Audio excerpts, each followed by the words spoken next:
ಕುಣಿಗಲ್ ತಾಲೂಕಿನಲ್ಲಿ ಮತದಾರರ ಪಟ್ಟಿಯ ಸಮಗ್ರವಾಗಿ ವಿಶೇಷ ಪರಿಷ್ಕರಣೆ ಎಸ್ಐಆರ್ ಜೂನ್ 30ರಿಂದ ಆರಂಭವಾಗಲಿದೆ ಎಂದು ತಹಶೀಲ್ದಾರ್ ಕರಿಯ ನಾಯಕ್ ತಿಳಿಸಿದರು.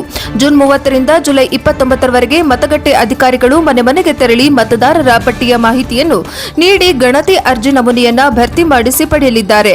ಹೊಸದಾಗಿ ಮತದಾರರ ಸೇರ್ಪಡೆ ಎರಡೆರಡು ಕಡೆ ಮತದಾನ ಮಾಡುತ್ತಿದ್ದಾರೆ.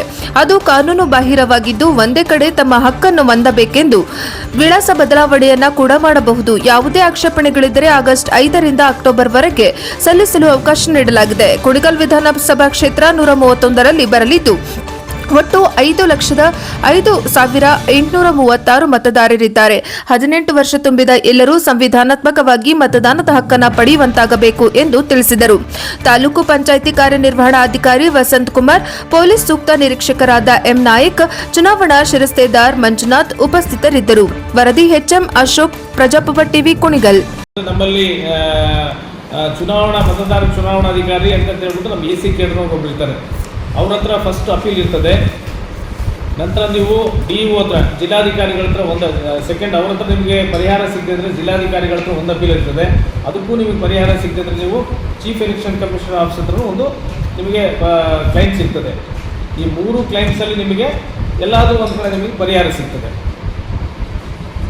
ಇವೆಲ್ಲ ಮುಗಿದ ನಂತರ ಫೈನಲ್ ನೋಟಿಫಿಕೇಶನ್, ಫೈನಲ್ ನಾವು ಎಲೆಕ್ಟ್ರಲ್ ರೋಲ್ನ ನಾವು 7/10/2026ಕ್ಕೆ ಪಬ್ಲಿಷ್ ಮಾಡ್ತೀವಿ. 7/10/2010ಕ್ಕೆ ಏನು ಪಬ್ಲಿಷ್ ಮಾಡ್ತೀವಲ್ಲ, ಆ ಪಬ್ಲಿಕೇಶನ್ ವೋಟರ್ ಲೀಸ್ಟಲ್ಲಿ ಯಾರ್ದಿದೆ ಯಾರ್ದಿಲ್ಲ ಅನ್ನೋದು ನೀವು ಅವ್ರು ಕನ್ಫರ್ಮ್ ಮಾಡ್ಕೋಬೇಕು. ಅಷ್ಟರೊಳಗಡೆ ನಿಮಗೆ ಸುಮಾರು ಒಂದು 3 ತಿಂಗಳ ಕಾಲಾವಕಾಶ ಇರ್ತದೆ. 1 ತಿಂಗಳು ನಿಮಗೆ ಕ್ಲೈಮ್ಸ್ ಆ್ಯಂಡ್ ಅಬ್ಜೆಕ್ಷನ್ಸ್ ಮಾಡಲಿಕ್ಕೆ, ಇದು 2 ತಿಂಗಳು ನಿಮಗೆ ಅಪೀಲ್ ಪೀರಿಯಡ್ ಇರ್ತದೆ.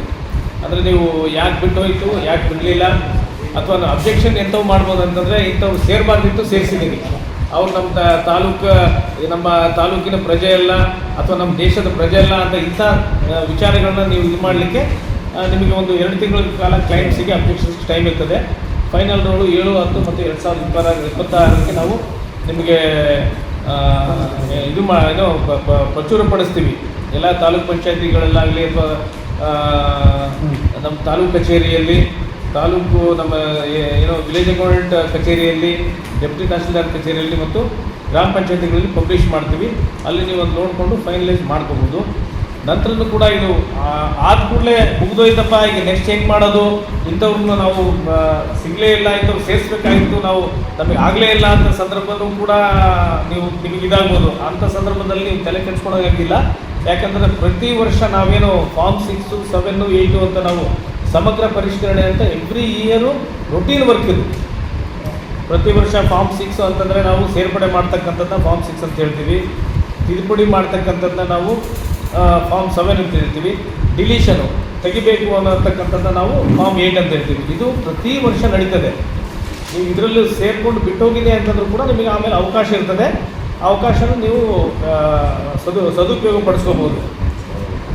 ಈಗ ಇದರಲ್ಲಿ ಆಗ್ತಕ್ಕಂಥದ್ದು ಈ ವರ್ಷ 2026ರಲ್ಲಿ ಇದರಲ್ಲಿ ತಮಗೆ ಮಾಹಿತಿ ನಾನು ಇಷ್ಟೇ ಕೊಡ್ತೀನಿ. 1/10/2026ಕ್ಕೆ ಯಾರಿಗೆ 18 ವರ್ಷ ತುಂಬ್ತದೋ ಅಂಥ ವ್ಯಕ್ತಿಯನ್ನು ನಾವು ಇಲ್ಲಿ ಪರಿಗಣಿಸ್ತೀವಿ. ಅಂದರೆ 2002 ನಂತರ ಹುಟ್ಟಿ 1/10/2026ಕ್ಕೆ ಯಾರಿಗೆ 18 ವರ್ಷ ತುಂಬ್ತದೋ ಅಂಥವರಿಗೆ ನಾವು ಇದರಲ್ಲಿ SIRಲ್ಲಿ ಆಮೇಲೆ ವೋಟರ್ ಲಿಸ್ಟಲ್ಲಿ ಸೇರಲಿಕ್ಕೆ ಅವಕಾಶ ಇರ್ತದೆ. ನಾವು ಸ್ಟಾರ್ಟಿಂಗು ಇದನ್ನು ಮಾಡ್ತಕ್ಕಂಥದ್ದು ಏನು ಮಾಡ್ತೀವಿ, ಪ್ರತಿ ಮನೆಗೂ ಕೂಡ ನಾನೀಗ ನಿಮಗೆ ಹೇಳಿದೆ, ಒಂದು ಡಿಕ್ಲರೇಷನ್ ಫಾರ್ಮು, ಎನ್ಯುಮರೇಷನ್ ಫಾರ್ಮ್ ಅಂತ ಕೊಡ್ತೀವಿ.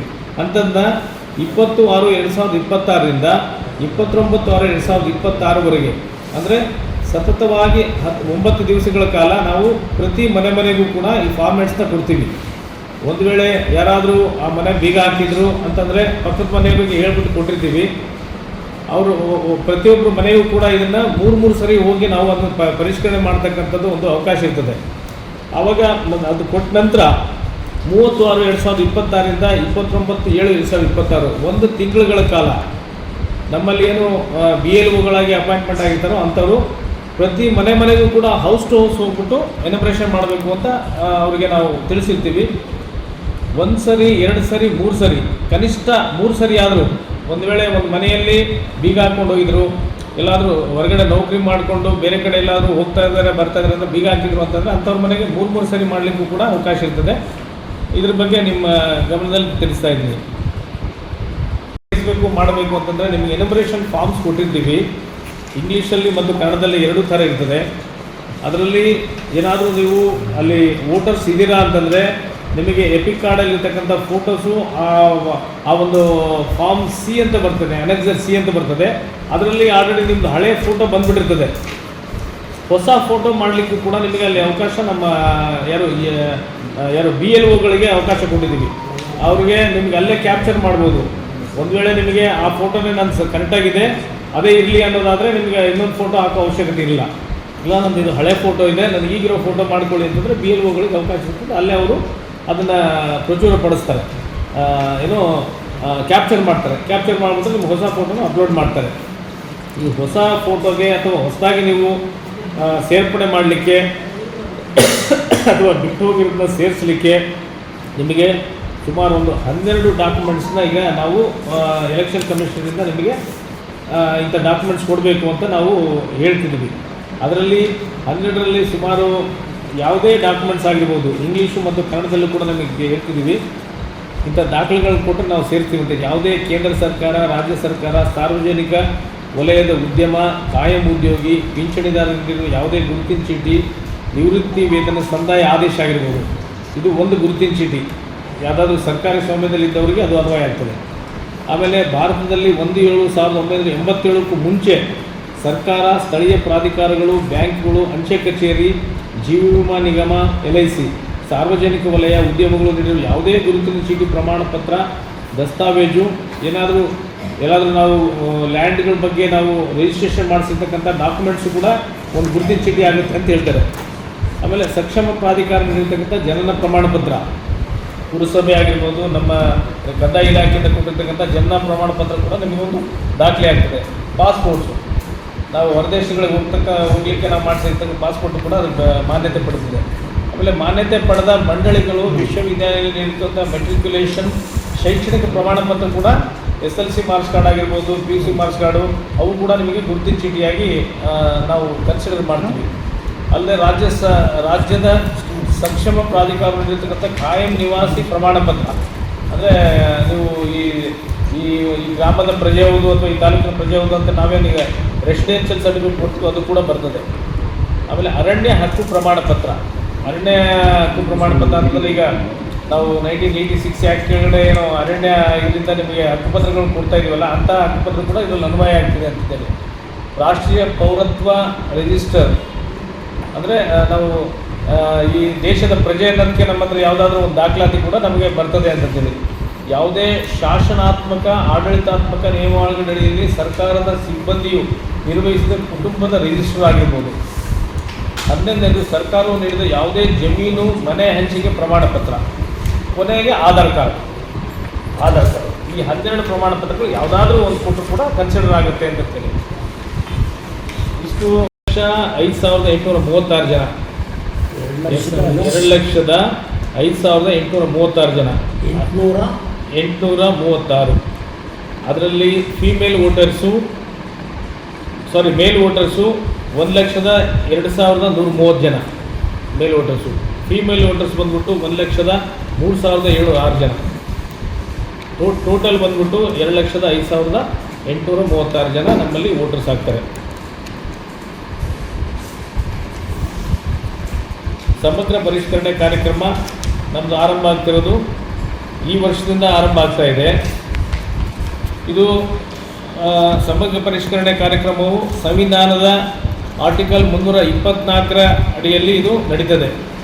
ಸಂವಿಧಾನದ ಒಂದು ವಿಧಿ 324ನೇ ಇದರ ಕೆಳಗಡೆ ನಾವು ಸಮಗ್ರ ಪರಿಷ್ಕರಣೆ ಕಾರ್ಯಕ್ರಮ ನಡೆಸ್ತೀವಿ. ಇದರಲ್ಲಿ 326ನೇ ವಿಧಿ